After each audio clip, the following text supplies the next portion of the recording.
Konsep ketenagakerjaan di Indonesia, ketenagakerjaan diatur dalam Undang-Undang Nomor 13 Tahun 2003. Ketenagakerjaan adalah segala sesuatu hal yang berhubungan dengan tenaga kerja pada waktu sebelum, selama, dan sesudah masa kerja.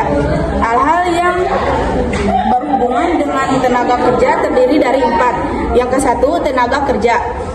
Setiap orang yang mampu melakukan pekerjaan guna menghasilkan barang dan jasa, baik untuk diri sendiri maupun masyarakat. Secara umum, tenaga kerja terdiri dari 3. Yang ke-1, tenaga kerja terdidik. Contohnya seperti dokter, guru, dan arsitek. Yang kedua, tenaga kerja terlatih. Contohnya seperti montir dan penjahit.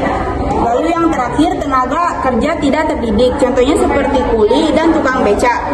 2.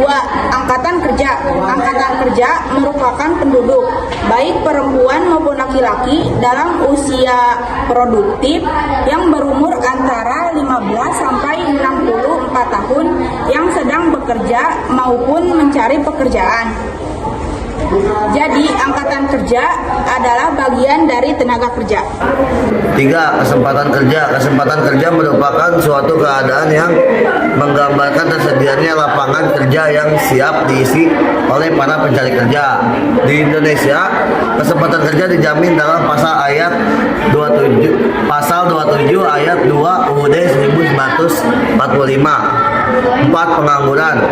Pengangguran adalah orang yang tidak mendapat pekerjaan yang menghasilkan uang meskipun dapat dan mampu bekerja. Mereka adalah orang-orang yang tidak bekerja, orang yang sedang mencari pekerjaan, mempersiapkan suatu usaha baru, atau tidak lagi mencari pekerjaan karena merasa tidak mungkin untuk mendapatkannya. 2. Permasalahan tenaga kerja di Indonesia.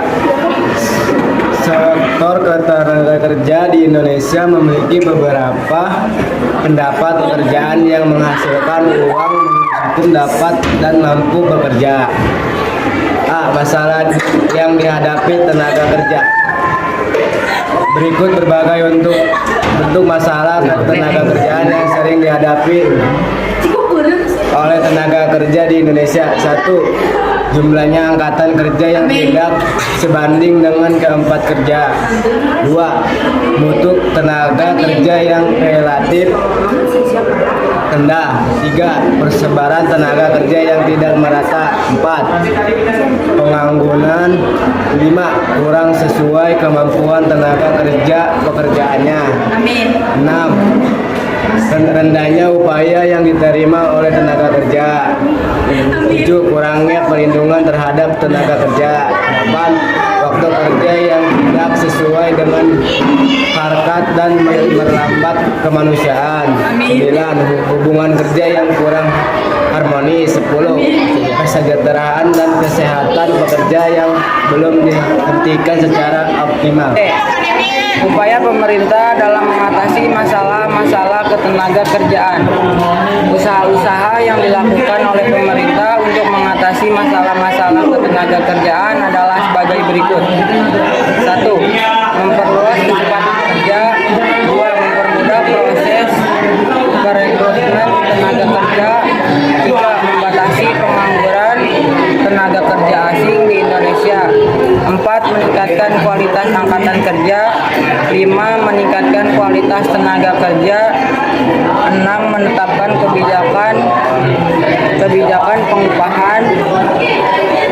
7. Meningkatkan perlindungan terhadap tenaga kerja. 8. Menetapkan waktu kerja. 9. Menciptakan hubungan industri yang harmonis. 10. Meningkatkan kesejahteraan serta kesehatan pekerja dan keluarganya. Peningkatan kualitas tenaga kerja. Dari aspek tenaga kerja, peningkatan daya saing bangsa dilakukan dengan upaya peningkatan kualitas tenaga kerja. A. memperbaiki kualitas pendidikan. Pendidikan berfungsi membimbing peserta didik sehingga memiliki bekal dasar untuk bekerja. Pembekalan dasar berupa pembentukan sikap, pengetahuan, dan keterampilan kerja. B. Peningkatan kesehatan masyarakat. Peningkatan kualitas sumber daya manusia ditunjukkan untuk menciptakan manusia Indonesia yang sehat dan produktif. Hal ini dilakukan dengan peningkatan layanan kesehatan, perbaikan sistem sanitasi, peningkatan gizi, serta pemberian jaminan sosial. C. Pengembangan karyawan merupakan salah satu faktor produksi yang sangat penting dalam kegiatan produksi perusahaan. Oleh karena itu, kemampuan harus terus diingatkan agar mencapai produktivitas tinggi. Caranya dapat dilakukan dengan pelatihan mental dan keterampilan, bimbingan dan konseling karyawan, serta pemberian promosi jabatan. D. Peningkatan jaminan keselamatan dan kesehatan kerja. Peningkatan jaminan keselamatan dan kesehatan kerja dilakukan dengan menyediakan alat perlengkapan keamanan kerja yang memadai seperti helm, pelindung, masker, serta asuransi kesehatan bagi karyawan.